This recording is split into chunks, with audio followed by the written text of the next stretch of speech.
smoke comes off till the lights go out. So like What is going on, people? I'm your boy Aussie Podge, back at it today with a brand new video here with Castro GP predictor for this time out. So I've got live recording software now for my computer, so we can now flick through. Let's have a look what we got last time out in England. I had Bottas for the win. I don't know why. Vettel. I thought Hamilton was going to have a bad weekend for some reason. I don't know why. Raikkonen. So we had a pretty crap weekend there. I got Hamilton pole and fastest lap, which was very nice. But yeah, let's get straight on now to Magyar Nagadic. When you go back home, predict. Okay, let's clear this quickly. This is going to be unedited straight up. So let's have a look at number 10. This could be like someone maybe that doesn't usually score points. Hungary, obviously, a very traditional downforce circuit. So maybe we could put a Sauber in there like Pascal Wehrlein or Marcus Ericsson, or even possibly one of these two boys here, Van Dorn and McLaren. I'm going to put Stoffel Van Dorn in at number 10. I think he's had a very good last couple of races. He's starting to outperform Alonso a bit. And I think he could genuinely score a point this race. I think he's now got the confidence he needs to do that. P9, we're going to put the Torpedo or Sainz. I want to put Toro Rosso in there. We're going to put Carlos Sainz in there. I think he is ready to leave that team. I think personally he could now possibly start scoring points nearly every race, which would be very nice. Number 8, P8. We'll put Nico Hülkenberg in there. He's been really outperforming that Renault. I don't see Julian Palmer scoring points. I don't see Daniel Fiat scoring points. Now, 7 to 1 is very tricky. Very tricky. Actually, I'm pretty tempted now to put a Haas in the points. So they have been very good the last couple of races. But I think Force India are not going to have a good weekend, though, just because it's Hungary. Perez goes 7th. No, he doesn't. Ocon goes 7th. I've decided to just change my mind then. Ocon 7th. Yeah, Ocon 7th. I think it's probably the best choice there. I don't see any Williams scoring points. Now, Verstappen 6th. Raikkonen 5th. Bottas 4th. Vettel 2nd. Ricciardo 3rd. Ricciardo 3rd. Hamilton to take the flag.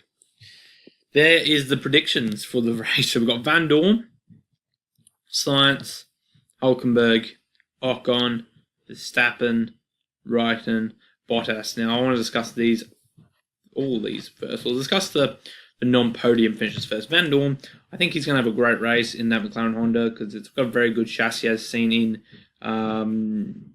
Britain, where Alonso got P1 after Q1 as well as other stuff that happened that race. So I reckon that he's going to have a good time out here, maybe score his second points in ever in F1. Carlos Sainz Jr., I think, is going to score points. He just previously in the past has driven very well here. It's a track he likes, track he knows, and I think he's going to do well. Hülkenberg, the Renault, again, for pretty much the same reasons as the McLaren. Doesn't really need to be engine powered.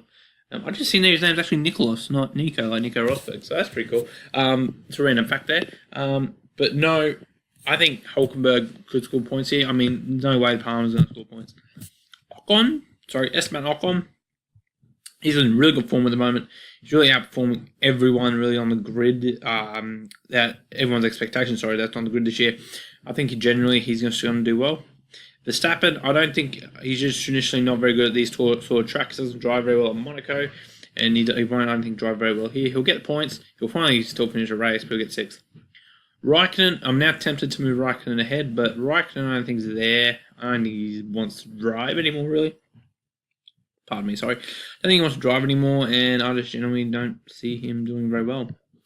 Bottas, this track, again, sort of the same reasons as I put Verstappen down here. It traditionally doesn't do very well at this track, and that long wheelbase that Mercedes have is going to cost them.